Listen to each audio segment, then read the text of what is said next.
Good morning, students. Before I proceed to the next topic, I will just give a small definition on the production possibility curve. As we have seen in the earlier video, that what do you mean by production possibility curve? Now, production possibility curve is a curve which shows two different combinations, or I can say different combinations of two goods which can be produced with the available resources. What are the assumptions we need to keep in mind? Resources are given, resources are efficiently utilized, and technology should remain constant. Now, earlier in my graph, I have taken two different goods, rice and cloth, rice on y-axis and cloth on x-axis. So, if we consume more of cloth, the production of rice reduces. First, it was around 5, 10 and 15. Okay, and here 20, 15 and 10. So at 5 it was 20. So when we were consuming cloth at that period of time, the production of rice was 20. When we started increasing the production of cloth, the production of rice reduced to 15, and then again it reduced to 10.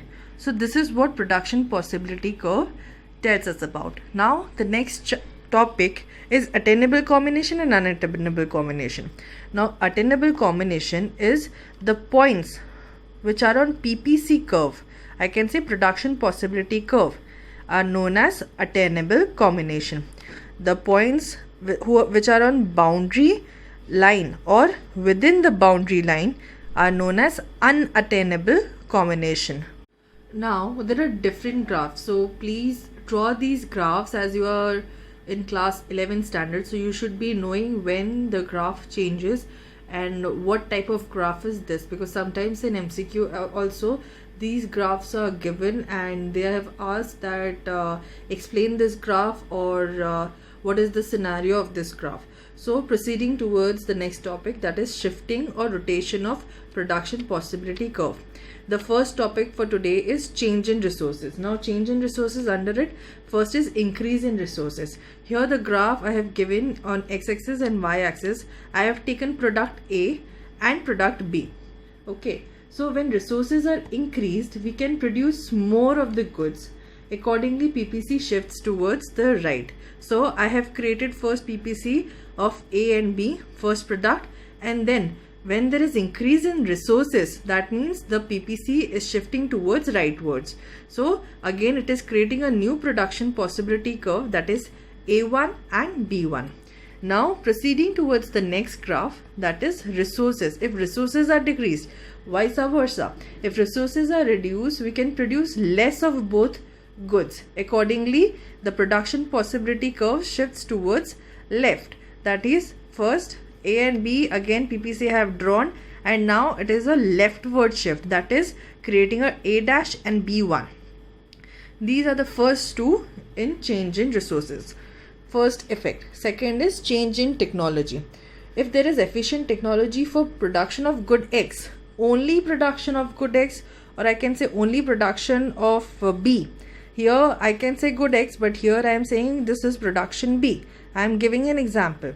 So what there will be, only there will be a shift towards from B to B dash, and there will be no change in product A because it is remaining constant. That's why, because the only technology which we are updating here is of only B product. Now going towards the characteristics of production possibility curve. Now there are two major characteristics of production possibility curve.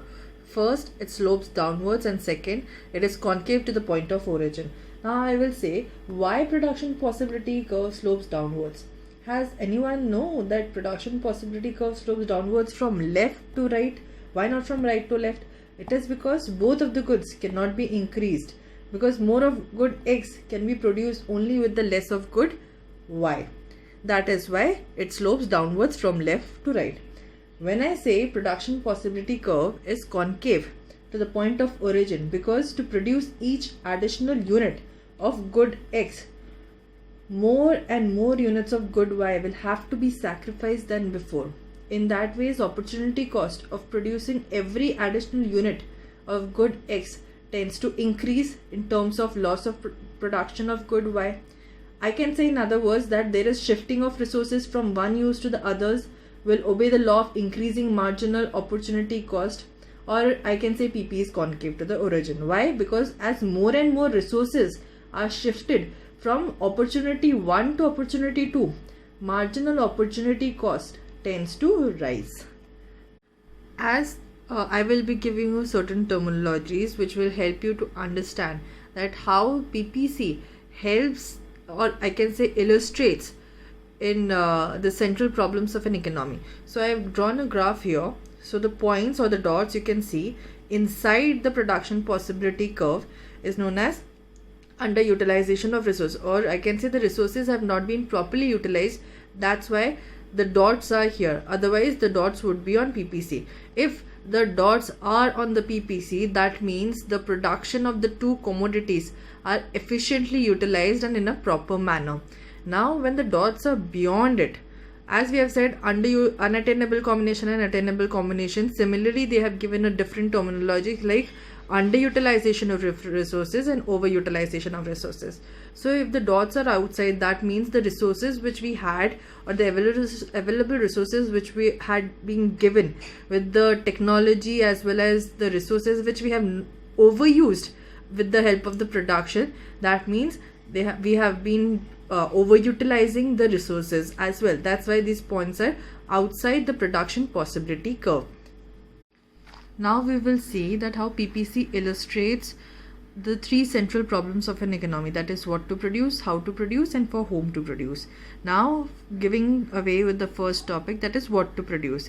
Now I have drawn a graph here of clothes and wheat, where clothes is on y-axis and wheat is on x-axis, and I have drawn the points like A, B, C and D. Now I will explain you. This figure shows that if all the resources are used in the production of wheat, you can produce 6 tons of wheat corresponding to point D. On the other hand, if all the resources are used in the production of cloth,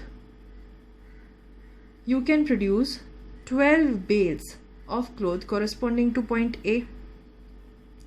Stretch between A and D of the production possibility curve shows various possible combination of wheat and cloth that can be produced with the given resources. Any point of the production possibility curve corresponding to the fuller utilization of resources. Thus, point B shows the corresponding production of 2 tons of wheat and 10 bales of cloth, and point C shows 4 tons of wheat and 6 bales of cloth.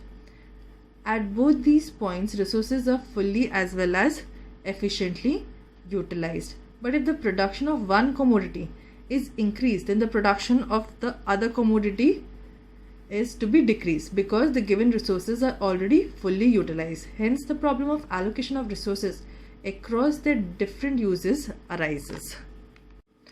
As basic with the second problem of an economy, central problem, that is how to produce. Here I have drawn this diagram which shows that in the given economy, this is the point E. That means that the resources, or I can say the technique of production, has been inefficiently utilized in how to produce. When I go for whom to produce, as we have seen in the earlier chapter, that the problem is relating to the distribution of income, or I can say skewed distribution, that means unequal distribution for richer sections of the society, where the PPC would shift to the right but poorer sections of the society would suffer deprivation. Now this indication shows high level of potential output when saving and investment are high because distribution of income is in favor of rich. When I say that lower level of potential output, that is when the saving and investment are low because distribution of income is in favor of poor. Now going for last topic for today, that is the definition of opportunity cost and what do you mean by marginal opportunity cost. Now basically opportunity cost is the value of factor in its next best alternative use. I have given here example like Pepsi. If Pepsi is not available, you can always go for Thumbs Up. If Muesli, if you're health conscious, then you will go for Muesli. But if you're not, then if you're forced to have muesli but muesli is not available, obviously you will be happy to go with aloo paratha. Now going on with marginal opportunity cost. Now marginal opportunity cost is what? It is the rate at which output in use 1 is lost. That is marginal opportunity cost. For every additional unit of output in use of 2. Now I can explain with the help of a formula. As we have seen in the PPC, similarly marginal opportunity cost, if you analyze the PPC, you will get your formula, that is delta y upon delta x. What is delta y? That is loss of output in use 1 divided by gain of output in use 2. Analyze the PPC and you will know. Thank you for today. If you have any doubt, do let me know.